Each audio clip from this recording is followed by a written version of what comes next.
Mainit-init na balita po tayo, nag-issue ng show cause order ang Commission on Elections kaya re-electionist Misamis Oriental Governor Peter Unabia.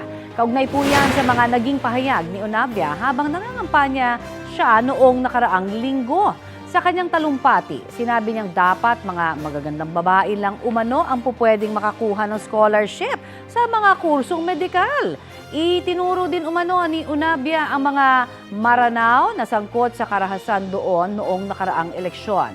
Ayon sa COMELEC, posibleng paglabag ito sa Resolution Number 11116 o ang Anti-Discrimination and Fair Campaigning Guidelines. Sa ilalim po ng resolusyon, ipinagbabawal ang discrimination against women, gender-based harassment, maging ang labeling.